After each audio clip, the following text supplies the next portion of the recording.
자, 어떻게 복음을 전할 것인가? 자, 우린 지난 시간에 이어서 이제 미혹당한 사람들을 이제 다뤄볼 텐데, 자, 두 번째 집단은 여호와의 증인입니다. 예.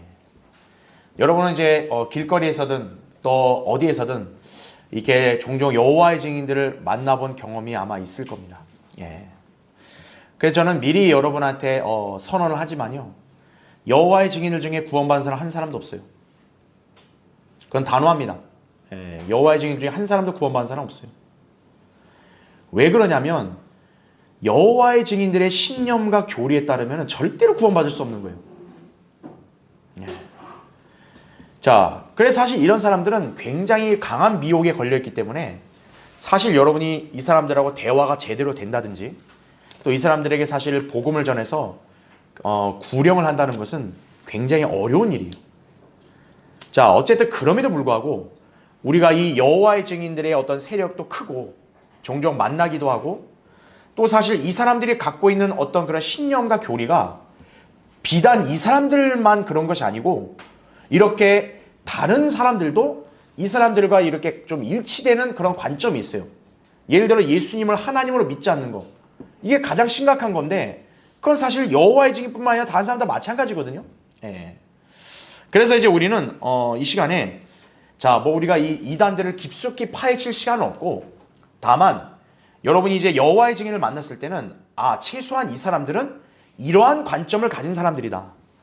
그래서 우리는 이런 사람들에게 이렇게 복음이나 진리를 전할 때는 우리가 어떤 교리 또 어떤 관점을 가지고 이렇게 이 사람들에게 하나님 말씀을 전해야 될지를 우리가 같이 한번 살펴보려고 합니다.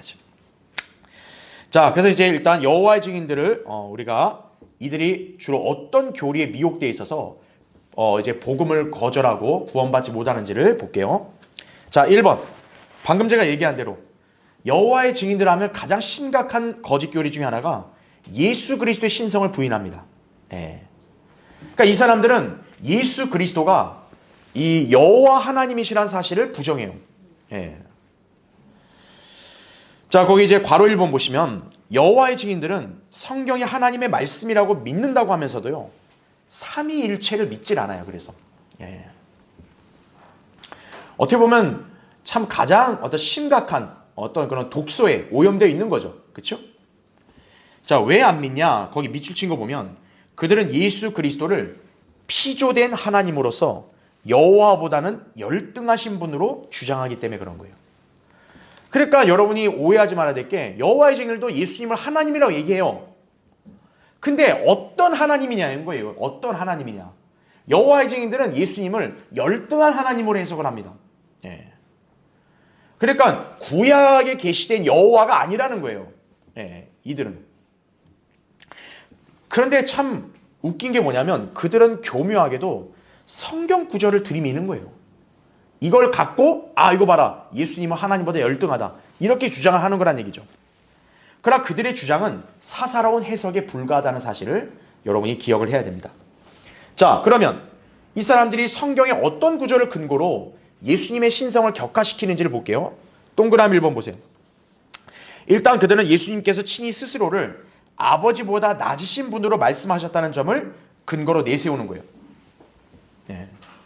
근데 문제는 뭐냐면 예수님이 그런 말씀을 하실 때 전후 문맥은 뭐냐면 철저하게 그분의 인성의 바탕으로 해서 말씀한 거거든요. 즉 뭐냐면 예수님이 지금 현재 그 상황은 그분이 말씀인 하나님으로 지금 하늘에 계신 게 아니라 그분 스스로가 자신을 하나님의 아들로 낮춰서 이 땅에 내려왔을 때 하신 말씀이에요. 그러니까 그는 전후 문맥을 다 무시하고 딱 그 한 구절만 갖고 오는 거예요. 자, 그 구절이 뭐냐? 거기 요한복음 14장 28절에 나온 말씀이에요. 너희는 내가 갔다가 너희에게 다시 온다고 한 말을 들었느니라. 너희가 나를 사랑하였으면 내가 아버지께로 가노라 한 말을 기뻐하였으리라. 이는 나의 아버지께서 나보다 위대하심이라. 이거죠. 딱 이것만 갖고 오는 거예요. 봐라 이거. 아버지 하나님이 위대하다 그러지 않냐? 예수님도 인정하지 않았냐? 이거예요. 그러니까 여기서 얘기하는 건 뭐냐면 예수 그리스도가 이 땅에 인간의 몸을 입고 내려오신 상태란 말이에요. 예. 그러니까 그분은 이 지상에 계실 때는 신성만 있을 수 없어요. 그랬다면 그분은 인류의 구주가 될 수 없는 거예요. 그분은 철저하게 인성도 가지고 계셔야 됩니다. 그러니까 인성을 가진 측면에서 본다면 예수님도 거기서는 인간이기 때문에 아버지 하나님의 돌보심이 필요한 거예요, 당연히. 그런 측면으로 말씀하신 것이지 예수님의 본질 자체가 아버지보다 낫다가 아니에요. 예. 그렇게 착각에 빠진 거란 얘기죠. 그 다음에 동그라미 2번 보세요. 또 이들이 어떤 구절을 근거로 내세우냐면 성경이 예수님을 피조물의 첫 태생이라고 말씀하셨다 이거예요. 그러니까 여기 첫 태생하니까 봐라, 태어나신 분. 아, 그러니까 고로 예수님은 태어나신 하나님이다. 이렇게 해석을 하는 거예요. 이 사람들은 피조물의 첫 태생이란 말이 무엇을 의미하는지를 모르기 때문에 그런 거예요. 그러니까 태어나신 하나님이라는 무슨 얼토당토하는 소리를 하고 있는 거예요. 예. 아니, 하나님이 어떻게 태어나요? 하나님은 원래 하나님인 거죠. 그러니까 여기서 예수님 뭐냐면 피조물들 가운데서 내가 첫 태생이다. 첫 번째다 이거예요. 태어난 첫 번째. 하나님이 첫 번째가 아니라 피조물 중에 첫 번째다 이거예요. 그럼 이것은 무엇을 의미하냐? 바로 동정녀 탄생을 의미하는 거예요. 예. 그걸 통해 성육신하신 분이심을 증거하는 것이란 얘기죠. 그래서 밑에 거기 히브리서 1장 5절을 보면 자, 이 구절이 바로 그 옛날에 소위 말하는 이제 아리안주의자들이 내세운 이단교리인 거예요. 이거를 이제 어거스틴, 존 칼빈 다 마찬가지로 이 구절을 근거로 예수님이 영원 전 어느 시점에 태어나셨다고 그렇게 가르치는 거예요. 그러니까 여러분은 이거를 잘 해석해야 됩니다. 보세요. 하나님께서 어느 때 천사들 중 어느 누구에게 너는 내 아들이라 잘 표시해 주세요. 뭐라 그래요? 오늘 내가 너를 낳았다 이거예요. 오늘. 영원 어느 시점이 아니라 오늘 내가 너를 낳았다. 이 오늘이라는 말이 나왔다는 얘기는 뭐예요? 이미 어느 특정 시간을 가리키는 거예요. 그렇죠? 영원 전이라는 건 애당초 성립이 안 되는 거예요. 오늘이란 말이 있다는 거는. 자, 천사들 중에 그렇게 말씀하신 적이 있다 없다? 없다는 거죠. 예. 또 나는 그에게 아버지가 되고 그는 나에게 아들이 되리라고 하신 적이 있느냐 이거죠. 없다는 거죠.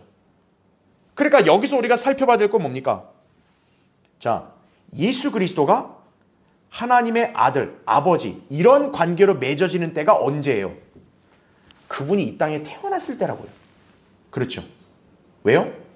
그분은 성령으로 잉태해서 태어난 거잖아요. 그렇죠. 네.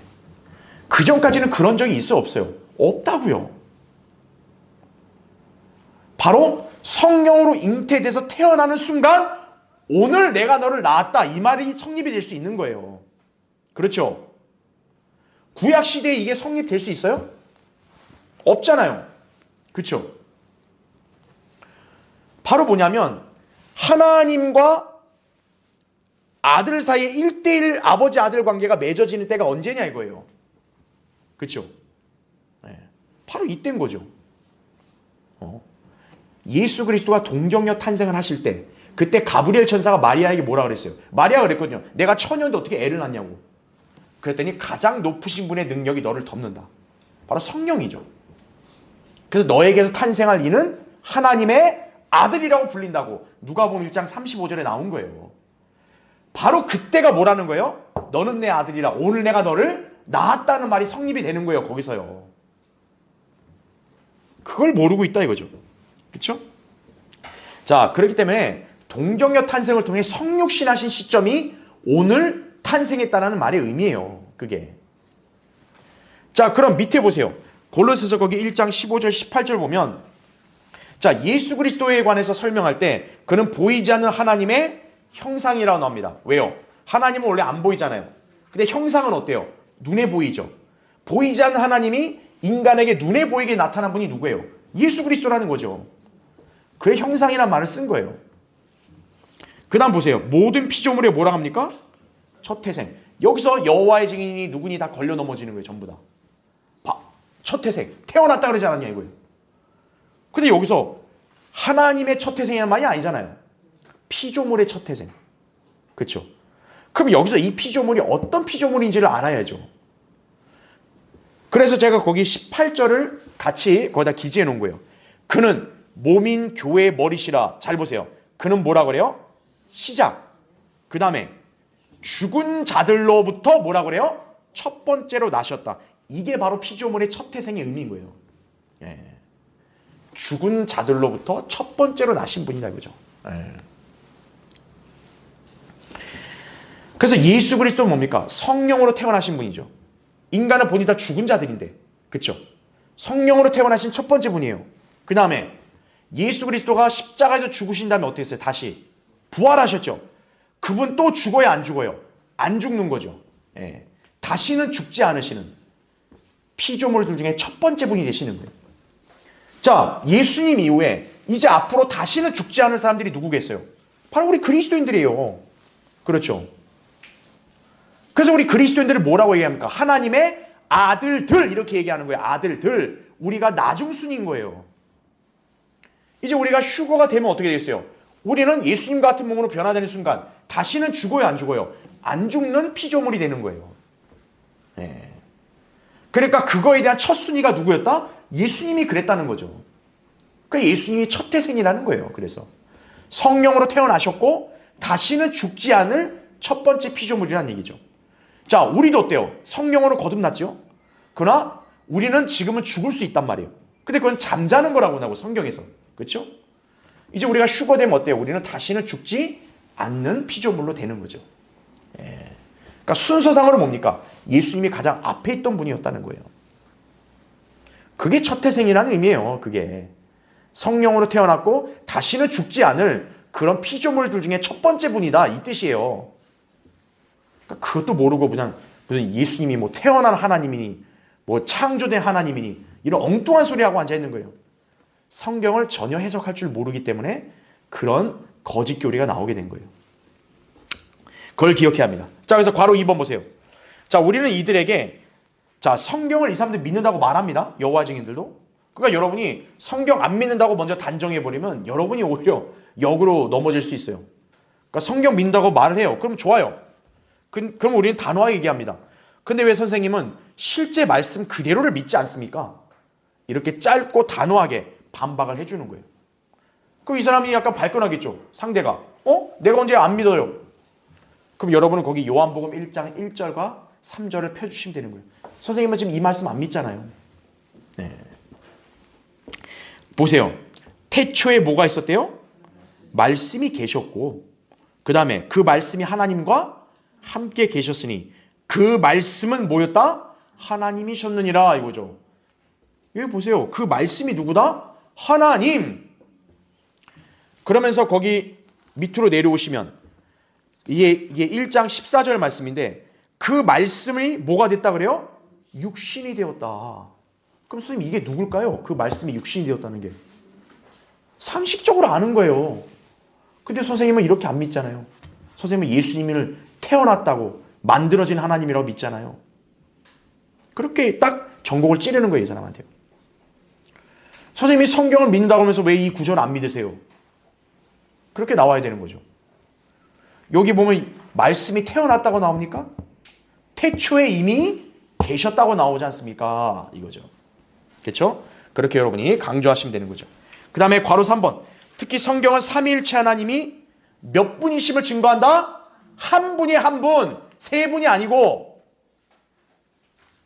그래서 예수님은 별도의 하나님이 아니에요. 별도의 하나님. 무슨 제2의 하나님. 이게 아니라 애시당초 하나님이시기 때문에 참 하나님이다 얘기하는 거예요. 예.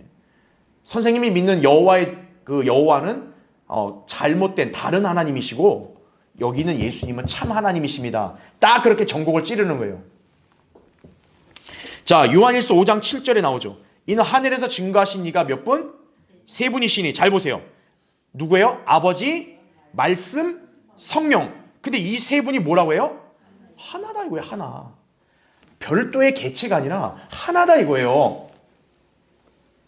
그래서 상대한테 또 그걸 물어보는 거예요. 선생님 그 성경 한번 펴보세요. 거기에 있나? 그 신세계 역번 이런 데 없을 거야. 예. 없죠. 이상하지 않나요? 동시에 성경 변개까지 딱 지적을 해주는 거예요. 그 다음 페이지 보십시오. 예, 다음 페이지에서는 요한일서 5장 20절에 나온 말씀인데 자, 예수 그리스도를 뭐라고 얘기하냐? 이분은 참 하나님이시다. 더 이상 뭐가 필요합니까? 더 이상. 만약에 여호와 하나님이 아닌 별개 하나님이면 그걸 구분해 줘야 될 거 아니에요. 그러지 않았다고. 참 하나님. 그럼 더 이상 말할 게 없다 이거죠. 그렇죠? 그 다음에 이제 괄호 4번을 보면 예수님께서 지상에 계실 때 친히 행하셨던 표적들, 기적들, 이적들 바로 그분께서 하나님이심을 강조하기 위해서 하신 거 아니에요. 그렇죠? 특히 가장 중요한 거 예수님은 경배를 받으셨다는 거죠. 만 여호와 하나님이 가장 높은 분이라면 경배는 그분께 드려야 되는데 예수님은 자신이 경배를 받았습니다. 이게 뭘까요? 그것을 딱 상대한테 질문하는 거죠. 그 여기에 대답 못하는 거예요. 그것만 봐도 사실 여호와의 증인들은 스스로의 모순에 이렇게 딱 걸려 넘어지게 됩니다. 그런데 믿지 않으면 어쩔 수 없어요. 여호와의 증인들하고는 여러분이 긴 시간 대화할 이유가 없어요. 딱 지적만 하고 그 가운데 믿겠다는 사람 있을 때는 진짜 그건 하나님 은혜인 거고 그러지 않을 때는 굳이 여러분이 많은 시간을 들일 필요는 없어요. 지적을 하는 거죠. 자, 두 번째, 2번. 자, 여호와의 증인들의 문제는 뭐냐? 왕국에 대해 무지합니다. 그게 참 웃긴 게 뭐냐면 이 사람들이 왕국 얘기하잖아요. 우리도 성경의 주제를 왕국으로 가르치잖아요. 우리를 여호와의 증인으로 하는 사람도 있는 거예요. 이게 얼마나 참 웃기는 일입니까 이게. 그렇죠? 그들이 주장하고 신봉하는 왕국은 천년왕국이 아니에요 사실은. 자, 괄호 1번 보십시오. 여러분 그 여호와의 증인들의 그 건물에는 뭡니까? 왕국회관이라 하잖아요. 왕국회관. 자기들이 모인 데가 왕국이라는 거예요. 왕국. 자, 거기 괄호 1번의 설명을 보면요. 자, 왕국이 하늘에서 다스리는 실제적인 정부라고 가르치는 거예요. 이 사람들은. 그러니까 여호와의 증인들이 신봉하는 왕국이라는 개념이 사실 어디 있는 거예요? 하늘에 있는 거예요. 그 다음에 예수 그리스도께서 보이지 않는 왕으로 임명되었다고 믿습니다. 아, 그들이 믿는 왕국은 저 하늘에 있는데 저기에 왕이 예수님이 계신다. 이거예요. 그리고 예수님과 함께 하늘에서 왕 같은 제사장으로 다스릴 수 있는 부류는 누구다? 땅에서 구속받은 14만 4천 명이다. 이거예요. 그러니까 요한계시록의 내용을 딱 갖다 붙이는 거죠. 아, 요한계시록 보니까 14만 4천 명이 나오네? 아, 하늘에 왕국이 있고 그 왕국에 동참한 사람이 14만 4천 명이고 그게 누구다? 자기들이다. 이렇게 이제 갖다 붙이는 거죠. 자, 이제 그러면 여러분이 딱 지적하면 됩니다. 괄호 2번. 문제가 뭘까요? 너무 포교가 잘 돼서 14만 4천 명이 넘어버렸네? 이거 어떻게 하면 좋아, 이거? 그 이후에 여호와의 증인은 어떻게 되는 거예요? 아이고, 막차 놓쳤네. 이거예요? 14만 4천 번까지 들어왔어야 되는데 14만 4천 1번이 됐네. 이거 어떻게 하죠? 자, 그들에 의하면요. 이렇게 얘기합니다. 하늘나라에 가는 기회가 1935년에 이미 끝났다는 거예요. 그럼 지금은 왜 해야 돼? 여호와의 증인이 왜 돼야 되는 거예요? 그 대신 뭐라고 얘기냐? 아마겟돈에서 살아남기를 바란다고 막연한 억지 주장을 펴는 거예요. 그러니까 하늘의 왕국은 이미 다 찬 거예요. 그럼 뭐냐? 아마겟돈에서 가까스로 살아남아가지고 이제 이 땅에 통치한다는 거죠. 이 남아있는 여호와의 증인들이. 참 억지를 부려도 그런 억지가 어디 있어요. 그죠? 궤변이죠. 자, 어쨌든 그럼 좋아요. 그들의 말이 맞다고 치자고요. 자, 만약 그러면 어때요? 여호와의 증인들은 하늘에 대한 소망이 더 이상 있어 없어요? 없는 거죠. 이미 다 찼으니까. 그럼 지금부터 여호와의 증인들이 되는 사람들은 하늘에 가요? 못 가요? 못 가는 거예요, 이 사람들은. 그래서 바로 3번 보세요. 결국 이들은 천국과 하나님의 나라에 관한 진리에 완전히 깜깜해요. 무지하다고요. 그 결과 이들은 하늘나라가 아니라 땅의 왕국에 소망을 둘 수밖에 없는 거예요. 그 자꾸 왕국회관 간판만 자꾸 차리는 거예요. 그래서 일로 들어오세요. 일로 들어오세요. 이거죠. 자, 근데요. 이 사람들은 또 성경 구절을 또 갖다 들이미는 거예요. 아, 왜 땅의 왕국이 맞냐 하면서 보세요. 시편 37편 29절에 의인은 땅을 유업으로 받을 것이며 거기서 영원히 거하리라 나오죠. 이거 자기들에 갖다 붙이는 거예요. 이거 천년왕국 때 이스라엘 남은 자들에 대한 예언인데 딱 자기들에 갖다 붙이는 거예요. 그냥.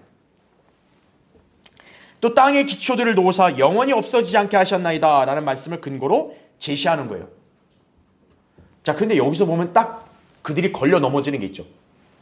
여기 보니까 땅이 영원히 안 없어진다 이렇게 얘기하니까 이 땅이 영원히 있을 거라 생각하잖아요. 하지만 성경은 뭐라 말씀합니까? 세상은 사라진다고 말씀합니다. 그렇죠? 그래서 괄호 4번을 보세요.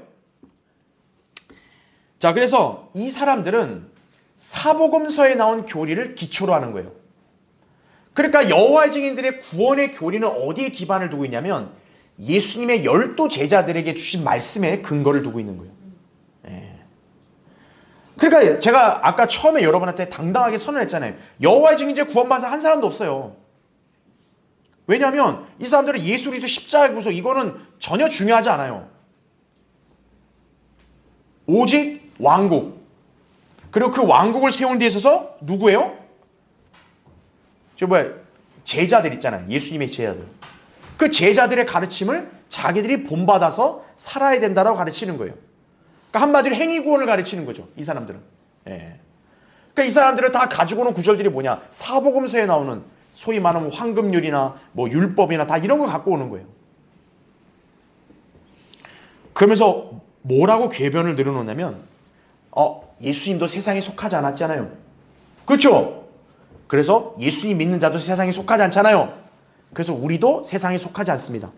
그래서 우리는 이게 부도덕한 일들을 안 합니다. 그렇게 주장하는 거예요. 그래서 우리는 깨끗합니다. 이렇게 얘기하는 거거든요. 여호와의 증인들은. 그러니까 막 음행, 간음, 뭐 이렇게 도둑질, 뭐 이렇게 살인, 뭐 여러 가지 뭐 거짓말 이런 거 우리 안 합니다. 이거죠. 심지어 여호와의 증인들은 뭘 안 합니까?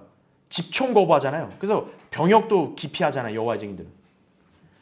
우리가 어떻게 함부로 살인합니까? 살인하면 이거 율법을 어기는 거니까. 난 살인 안 한다 이거죠. 그 여호와의 증인들은 그 병역도 거부하는 거예요. 그래서 차라리 깜빵 가겠습니다 이거죠. 그것이 하나님께서 보실 때 그게 간증이 될 만한 행위인가요? 결국 그들은 행위 구원을 주장하는 거죠. 자, 괄호 5번 보세요. 아까 제가 설명한 대로 만약에 이들의 논리대로라면요, 이 땅은 영원히 존속을 해야 돼요. 그 여호와의 증인들은 자기들이 이 땅을 통치해야 돼요. 그런데 성경은 뭐라 말씀합니까? 이 세상 형체는 사라져간다. 그러면서 바울이 뭐라고 우리에게 권면했어요? 위에 있는 것들에 마음을 두고 땅에 있는 것들에 마음을 두지 말라고 바울은 얘기했다 이거예요. 근데 왜 여호와의 증인이 당신은 왜 자꾸 이 땅의 왕국, 땅에 속한 것들에 자꾸 눈길을 돌립니까? 이거죠. 여러분, 여호와의 증인은 아까 얘기했죠. 하늘의 소망을 둘 수 있어 없어요? 둘 수 없어요. 왜? 이미 14만 4천 명이 다 꽉 찼거든요. 이미. 그러니까 이 사람들은 하늘을 쳐다볼 수가 없어요. 근데 신약 성경 우리에게 뭐라고 권면합니까? 위를 바라보러 얘기하잖아요. 근데 어떻게 선생님이 성경 말씀 믿는다고 얘기합니까? 오히려 역행을 하고 있는 거죠. 그렇게 딱 전곡을 찔러주는 것이에요. 자, 밑에 구절 여러분이 잘 알고 있다가 활용하면 된다 이거죠. 그래서 이제 맨 밑에 괄호 6번 보십시오.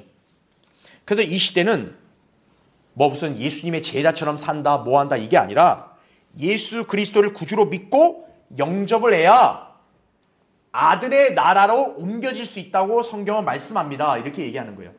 선생님, 땅의 왕국이 아니라 예수 그리스도를 구주로 믿어야 선생님이 사랑하는 아들의 나라로 옮겨진다고 얘기합니다. 그렇게 우리가 주장을 하는 거죠. 특히 이 나라에 들어가기 위해서는 오직 믿음으로 말미암아 은혜로 구원을 받음으로써 성령으로 거듭나야 한다는 점을 강조하는 거죠. 다음 페이지 보세요. 방금 제가 설명한 그 근거 구절이 골로새서 1장 13절 14절에 나온 거죠. 거기 뭐라고 나와요? 그분께서 우리를 흑암의 권세로부터 구하여 내셔서 그 다음 뭐라고 합니까? 그분의 사랑하는 아들의 나라로 옮겨주셨으니 이게 지금 이 시대에 행해져야 될 일입니다. 이렇게 우리가 설명을 하는 거죠. 그래서 우리가 어떻게 합니까? 그의 보혈을 통하여 구속을 받아야만 이렇게 된다는 점을 설명하고 있는 거죠. 그렇죠? 그래서 요한복음 1장 12절도 누구든지 그를 영접한 사람들에게는 하나님의 아들들이 되는 권세를 주셨으니 즉 그의 이름을 믿는 사람들에게니라. 이 간결하고 명료한 말씀을 딱 제시해 주는 거죠. 그래야 선생님이 하나님의 아들이 되죠. 그렇지 않으면 여호와의 증인은 하나님과 아무 관계가 없습니다. 이렇게 얘기하는 거예요. 자, 여러분이 이렇게 해서 이제 이 사람들의 왕국에 대한 무지에 빠져 있다는 걸 아시고 그렇게 딱 전곡을 찔러서 그들이 모순됐다는 점을 발견하게 해주는 거예요. 자, 그럼 이제 3번 보겠습니다. 지옥과 멸망에 대해서 무지해요, 이 사람들은. 왜 무지하냐면 여호와의 증인은 지옥을 안 믿습니다. 이 사람들은 지옥을 다 무덤으로 해석을 해요. 그래서 괄호 1번 보시면 여호와의 증인들이 가장 강조하는 것 중에 하나가 뭐냐면 혼의 소멸이에요. 혼의 소멸. 그러니까 뭐냐면 지옥이 없잖아요. 그러니까 이 사람들은 뭐냐, 사람이 죽으면 혼도 딱 없어진다, 이렇게 가르친다고요. 그래서 모든 사람들은 죽으면 무덤에 가잖아요. 무덤에서 소멸된다, 이렇게 가르치는 거예요. 그러니까 실질적으로 성경에서 지옥을 얘기하고 있는데도 어때요? 지옥은 실제하는 장소가 아니라 그냥 상징적이다, 이거예요. 이게 여호와의 증인들의 논리죠. 자, 그러면 우리가 여기서 문제가 생기죠. 그러면 성경에서는 어떤 사람이 구원받고 구원 안 받고 다 여기 딱 구분돼 있잖아요. 그러면 구원받고 안 받고를 어떻게 알 수 있습니까? 여호와의 증인들의 답은 뭐예요? I don't know. 우리 모른다 이거예요, 우리는. 요한계시록 20장에 백보자 심판 나오죠. 그때 가봐야 안다는 거예요. 그때 가봐요. 예. 그래서 그때 가보면 딱 두 개로 나뉜다는 거죠. 아, 합당한 사람은 새 땅에 가서 통치하고 합당하지 않은 사람은 그냥 소멸된다, 이거예요, 그냥. 그 여러분이 요한계시록 20장 그 백보자 심판 그 구절을 보세요. 거기서 인간이 사라진단 말이 나와요? 불못에 던져진단 말이 나오지 인간이 소멸된다는 말은 하나도 없어요. 사라진 거는 이전 세상이 사라지는 거죠. 그러니까 여호와의 증인들로 살면 어떻게 되는 거예요? 자기가 구원 받았는지 안 받았는지도 알 수 없는 거예요. 그러니까 죽어봐야 하는 거죠. 이렇게 죽고 나서 딱 이제 그냥 무덤에서 딱 자고 있어요. 자다가 나중에 백보자 심판 딱 될 때 다 깨요. 깨서 넌 새 땅, 넌 새 땅에 못 가. 그러면 슉 소멸되는 거죠. 그게 이제 여호와의 증인의 논리예요. 그러니까 여호와의 증인들은요, 지옥을 절대 믿지 않는 거예요, 이 사람들은. 자, 그러면 보세요. 지옥이 만약에 허구의 장소라고 하면 그럼 예수님은 허언을 하신 거네, 그죠? 예수님은 어차피 없는 장소를 갖고 대중들을 일종의 위협을 한 거네요. 겁준 거네요. 자, 예수님 뭐라고 말씀합니까? 지옥에 대해서. 내 손이 너를 실족해 하거든 잘라버리라. 내 발이 너를 실족해 하거든 잘라버리라. 내 눈이 너를 실족해 하거든 뽑아버리라, 얘기하죠. 왜 그러라는 겁니까? 네가 멀쩡한 상태로 지옥 가는 것보다 그렇게 해서 차라리 생명에 들어가는 것이 낫다고 얘기하죠. 그럼 이거 예수님이 장난하신 거네요? 아니, 지옥이 없는데 뭘 눈을 빼고 뭐 손을 빼고 뭐 이래, 그죠? 자, 괄호 2번 보세요. 밑에 그들이 가르치는 지옥, 결국 무덤이 아니라고 지적을 해주는 거죠. 왜입니까? 1번 보시면 무덤에는 불이 있어요, 없어요? 불이 없어요. 하지만 지옥은 불이 있는 형벌의 장소입니다. 누가복음 16장에도 부자와 나사로 이야기, 여러분 잘 아셔야 돼요. 부자와 나사로 이야기를 대다수 교회들은 다 비유로 가르치죠. 그게 바로 왜 그런지 아십니까? 지옥을 가리려는 거예요, 그게. 여호와의 증인만이 아니에요. 일반 교회도 다 마찬가지예요. 여러분이 일반 교회 목사들에 다 가서 누가복음 16장 보여준 다음에 이게 정말입니까? 물어보세요. 그러면 그거 비유예요. 10중 8구 다 그렇게 대답을 해요. 왜냐? 지옥은 끔찍하거든요. 어떻게 사람 앞에 끔찍한 혐오감을 주겠냐? 그럴 수 없다. 그건 지옥, 그거는 실제 그게 아니고 예수님이 하나의 상징적인 이야기를 하셨다, 이렇게 가르칩니다. 그러니까 여호와의 증인들과 논리가 어쨌든 같은 거예요. 쉽게 말하면 사실상. 그러나 성경은 분명히 말씀하죠. 지옥은 뭐가 있다? 불이 있는 장소에 불. 마태복음 25장 41절에도 예수님 뭐라 그랬어요? 마귀와 그의 천사들을 위하여 준비된 영원한 불 속에 들어가라고 나온다. 영원한 불. 그게 무덤이에요, 그게? 그 다음에 동그라미 2번 보시면 이런 무덤에 안치된 시신이 막 울고 통곡하고 기도해요? 무덤에 들어놓은 시신이 하면서 아이고 주여 주여 이러는 거 봤어요? 시체가요? 하지만 지옥에는 있다는 거죠. 누가복음 16장에 부자가 그랬죠. 아주 괴로움에 절규하고 그 다음에 부탁을 했죠. 저 살아있는 우리 가족들한테 저 나사로가 가서 좀 전해달라고, 지옥에 오지 말라고. 그러니까 지옥과 무덤은 완전히 다른 거예요. 그렇죠? 동그라미 3번. 무덤은 사람들이 묻히죠. 하지만 지옥은 원래 뭡니까? 마귀와 그의 천사들을 위해 마련된 형벌의 장소입니다. 여기에 인간들이 마귀의 편에 섰기 때문에 같이 가는 거죠. 자, 괄호 3번 보세요. 만일 지옥이 없다면 죄인들이 굳이 하나님을 두려워하고 믿을 필요가 있을까요? 지옥이 없는데 왜 우리가 하나님을 믿어야 되죠? 그냥 이 땅에서 신나게 놀다가 사라지면 되죠, 그냥. 그 왕국이 뭐길래? 그러니까 여호와의 증인이 되면요, 하나님을 믿어야 할 당위성이 없어요, 사실. 더군다나 하늘의 왕국은 다 찼다며요, 이미 14만 4천 명은. 뭐하러 믿어요, 그러면요? 뭐하러 이 세상 사람들한테 조롱당하고 멸시받고 그런 이단에 왜 가요, 그러면? 그런 소망도 없는데. 그게 여호와의 증인입니다. 자, 예수님 뭐라고 말씀하셨냐? 그들을 어디에 던진대요? 불타는 용광로 속으로 던진다. 거기서 울며 뭐라 합니까? 이를 갈고 있으리라. 야, 만약 지옥이 허구의 장소다. 그럼 예수님 이게 무슨 말이에요, 이게? 도대체 예수님은 얼마나 허풍쟁이가 되시는 거예요, 도대체. 사복음서에 보면 예수님이 지옥에 대한 얘기를 얼마나 많이 하셨는데 지옥이 애당초 없는 곳이면 예수님이 완전 허풍 떠신 거 아니에요, 지금 보면은. 그렇죠? 지옥은 싫지 않은 불못이요 고통의 장소라는 사실이에요. 자, 괄호 4번 보세요, 맨 밑에. 그럼 누가 지옥에 가는가? 여호와의 증인이 아닌 사람 지옥 갈까요? 아니죠. 성경대로 예수 그리스도를 믿지 않은 모든 죄인들. 자, 그래서 여러분이 만약 여호와의 증인하고 딱 대화가 됐으면 상대한테 그 점을 지적해 주는 거예요. 여호와의 증인이어도 복음을 믿지 않았으면 지옥 갑니다. 그 얘기해 주는 거예요. 그 밑에 데살로니가서 1장 8, 9절에 나온 거죠. 주님이 영원한 불 속에서 멸망시킨 대상이 누구예요?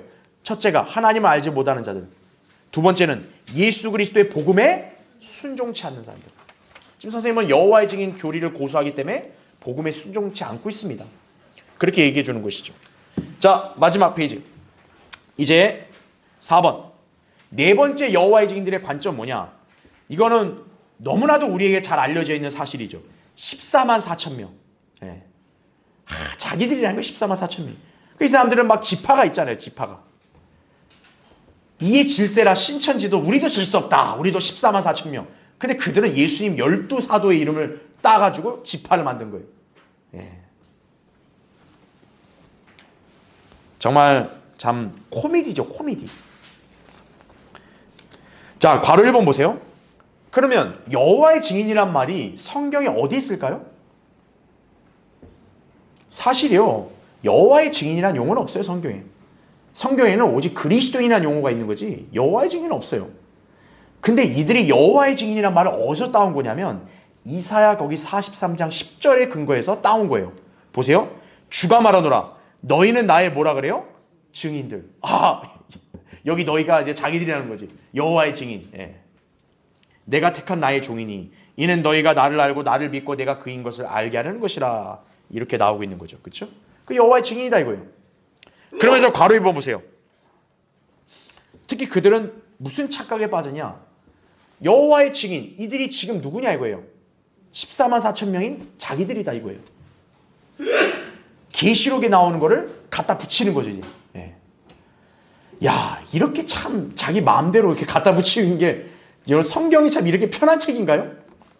그러니까 여호와의 증인들은 참 성경이 편한 책이에요. 다 자기들 그 입맛에 맞게 그냥 갖다 붙이는 거예요, 그냥. 자, 성경은 분명하게 그들이 무슨 영적이거나 상징적인 사람들이라고 말하지 않았어요. 문자적인 이스라엘입니다. 14만 4천 명은 1만 2천 명씩 각 지파예요. 문자적인 이스라엘이에요. 특히 그들은 뭘로 표시를 받는다고 나와요? 인장이라고. 여호와의 증인한테 물어보세요. 당신 인장 좀 봅시다. 이렇게 얘기해야 돼요. 계시록 7장 4절에 나오잖아요. 내가 인장으로 표시를 받은 자들의 숫자를 들었는데 14만 4천 명이라 그랬죠. 인장이 있어야 돼요. 근데 난 모르겠어요. 이 사람들이 인장을 따로 만들었는지 모르겠어요. 난 어쨌든. 인장을 요구하는 거예요. 당신 인장 있냐고. 그 다음에 괄호 3번 보세요. 결정적인 거. 이 사람들이 왜 여호와의 증인 14만 4천 명이 될 수 없냐면 14만 4천 명은 누구다? 동정들. 동정이 뭐냐? 결혼하지 않은 남자를 얘기하는 거예요. 결혼하지 않은 여자가 동정녀죠. 결혼하지 않은 남자들, 동정들입니다. 동정들. 그 여호와의 증인 결혼한 우리 그 아줌마들은 어떻게 되는 거예요? 동정이 아닌데? 여호와의 증인 다 결혼하신 우리 아저씨들 어떻게 되는 거예요? 동정 아닌데요? 딱 그런 거 이제 다 무시하는 거예요. 다 무시. 다. 아예 그런 거 갖다 붙이지 마. 피곤하게 왜? 그냥 거기 14만 4천 명만 갖고 와. 이거죠. 그러니까 오늘날 이 가짜 교회들과 똑같은 거예요. 가짜 교회들도 어떻습니까? 앞뒤 문맥 다 필요 없어. 야, 그 한 구절만 갖고 와. 끝까지 견디는 자는 구원받으리라. 딱 그것만 가져와라. 이거죠. 똑같습니다. 다. 성경을 문자적으로 올바로 나눠서 해석하지 않으면요. 다 그렇게 되는 거예요. 전부 다. 두 번째는 뭔지 아세요? 14만 4천 명은 새 노래를 부른다고 요한계시록 거기 14장 1절부터 4절에 다 나오는 거예요. 새 노래를 부른대요. 그러니까 이 새 노래는 이들밖에 모른다고 또 나옵니다. 그래서 물어봐요. 선생님, 새 노래가 뭡니까? 이건 누구도 모르고 14만 4천 명만 안다고 했으니까 알려주세요. 새 노래가 뭔지. 그럼 또 이상한 노래 만들었는지도 모르죠. 난 모르겠어요. 바로 이게 여호와의 증인들의 자가당창입니다. 자가당창. 그러니까 여러분들이 14만 4천 명 자랑하는 사람들 만나면 이걸 딱 들이미시면 되는 거예요. 선생님 동정이세요? 총각이세요? 물어보는 거예요. 아유, 그 총각이 아니면은 여기 14만 4천 명 못 들어가는데 여기에. 얘기해 주는 거죠. 자, 그러니까 여러분은 여호와의 증인들을 만났을 때는 이 사람들은 최소한 기본적으로 이 네 가지 관점에 사로잡혀 있다는 걸 기억하셔야 돼요. 예수님이 하나님인 거 부정해요. 또 왕국에 대해서 깜깜해요. 왕국이 착각에 빠졌어요. 그 다음에는 지옥을 부정한다는 거죠. 혼이 소멸된다고 가르치는 거죠. 맞아. 네 번째는 자기들이 14만 4천 명이라고 끝까지 우겨요. 이런 네 가지 관점에 사로잡혀 있는 이들에게 여러분 성경적으로 딱 이렇게 지적을 해서 또 그들로 하여금 항복하게 만드는 거예요. 내가 잘못 알고 있었구나. 그렇게 해서 구령하는 것이에요. 실제로 여호와의 증인을 구령한 사례들이 몇 명 있어요. 어떤 목사님이나 또 어떤 형제님들은 여호와의 증인을 구령한 적도 있어요. 그러니까 그 사람들은 좀 덜 빠진 거지. 그러니까 생각 없이 가다가 좀 이상한데 이렇게 하면 이제 구령하기 쉬운데 아주 여호와의 증인의 아주 열성적인 사람들은 이렇게 얘기해 줘도 몰라 다 필요 없어. 됐어 이렇게 하고 딱 지금도 파수대 세워놓고 길에 서 있는 거예요. 그냥. 그 사람들은 복음을 못 전하잖아요. 우리처럼 이게 확실한 진리면 거리에서 외쳐야죠.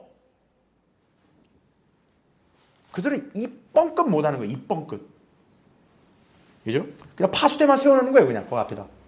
가만히 서 있는 거죠. 누구 하나 걸려라 이거죠. 그들은 절대 전하지 못한다 이거죠. 왜냐? 그들이 세뇌당한 것은 진리가 아니기 때문에 진리가 아닌 것은 살아있지를 못해요. 그래서 전파가 안 되는 거예요. 그걸 기억하셔야 합니다. 자, 이제 결론을 보죠. 여호와의 증인은 예수 그리스도를 하나님으로 믿지 않기 때문에요. 누구도 구원받지 못합니다.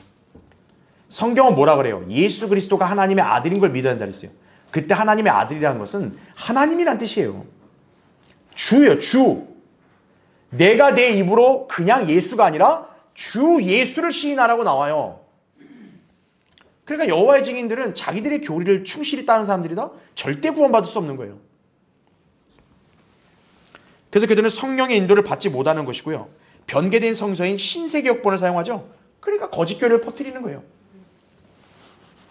그래서 그들이 하는 건 뭡니까? 포교죠, 포교. 예, 자기네 세력을 끌어들이는 거. 집집마다 매방문해요. 야, 여호와의 증인 되라. 그러죠. 여호와의 증인 되라. 그리스도인이 되라고 얘기를 해야죠. 여호와의 증인 되라는 거예요. 그래서 거기 괄호 2번에도 우리는 그런 자들을 대할 때는 너무 시간과 공을 많이 들일 필요는 없어요. 단지 어떤 계기로 만약 만났다 이거예요. 자기들 교리를 주장한다 이거예요. 그럴 때 여러분 성경을 통해 그들을 지적하고 오직 복음을 믿고 예수 그리스도를 구세주로 영접하여 그리스도인이 되어야 한다. 이렇게 설명하면 되는 것이에요. 그러니까 여러분들이 여호와의 증인들과 만나게 어떤 계기로 조울하게 됐을 때는 그렇게 진리를 전하시고 또 여러분 이걸 통해서 다시금 성경적 교리가 무엇인지를 다시 한 번 더 배우는 그런 계기가 되었으면 합니다.